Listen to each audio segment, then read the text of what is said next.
Encontramos aqui no Concílio da 7ª Região Davi Betts, que faz parte do grupo de trabalho de organização do Concílio Geral e está aqui conhecendo as instalações da Escola de Missões, que será a sede do evento nacional.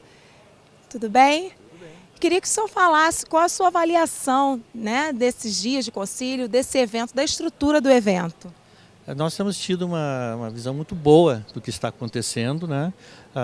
O objetivo realmente foi conhecer as instalações, conhecer a estrutura tecnológica disponível aqui na Escola de Missões e ver o que precisa ser complementado e o que não precisamos nos preocupar, né? O que já tem, né? E quais as disponibilidades da infraestrutura que existe na Escola de Missões para que a gente possa ter um concílio que transcorra muito bem, como está ocorrendo aqui, né? A estrutura é muito boa, né? E nós estamos só buscando preencher algumas lacunas que nós identificamos, que entendemos que é um concílio nacional, temos que ter cobertura por todo o Brasil, então nós temos que ter uma infraestrutura tecnológica que permita que a igreja no Brasil como um todo possa acompanhar o concílio e as decisões que estão sendo tomadas. Então o objetivo é avaliar, no meu papel especificamente, a infraestrutura tecnológica daqui da Escola de Missões.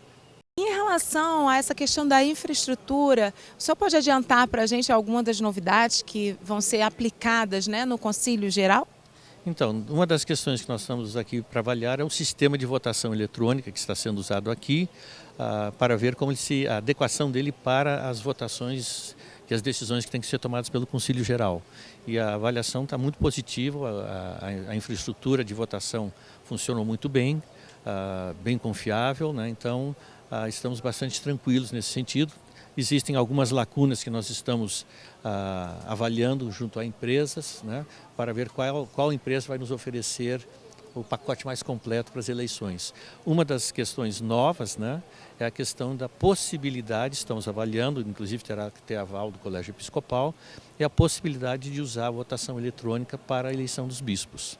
Então essa é uma questão que está em aberta, vai ter que ser submetida ao Colégio Episcopal e à COGEAN, mas estamos avaliando essa possibilidade de agilizar esse processo, que é um processo que toma muito tempo, e hoje em dia nós temos que pensar que o tempo é precioso e temos que administrá-lo bem. A mordomia do tempo é uma questão que, como igreja, nós temos que estar muito conscientes. Em relação até esse processo, né, eleitoral, a gente sabe que o Concílio Nacional já utiliza esse processo há mais tempo, né? E as regiões, no caso, estão começando a investir nesse processo. Eu queria que o senhor falasse sobre essa evolução no processo das eleições. Bom, a primeira vez que nós usamos votação eletrônica foi no Concílio Geral de Juiz de Fora em 1991. Foi um sistema simples que fazia para as votações sim-não, né? Só para tomada de decisão, não envolvia eleição de pessoas. A partir do Concílio Geral de 2006, passamos a usar votações nominativas, ou seja, era possível eleger comissões para delegados, etc. Então, só que 2006 não foi a eleição dos bispos, foi a única que não usou a votação eletrônica. Estamos agora propondo para esse concílio a utilização de votação eletrônica também para o episcopado. Então a história de votação eletrônica na Igreja Metodista vem desde 91. E todos os concílios gerais, desde 1991, usam votação eletrônica em algum momento do concílio. E agora esperamos que todas as votações sejam eletrônicas, aguardando a decisão do Colégio Episcopal.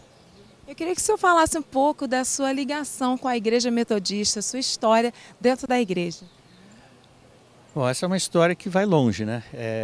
Eu sou filho de pastor, neto de pastor, bisneto de pastor, tataraneto de pastor metodista. E sou irmão de uma pastora metodista. Então, a ligação com a igreja metodista é muito forte. Sempre estive envolvido com a igreja local, né? Em atividades regionais, fui secretário de comunicação na 2ª região.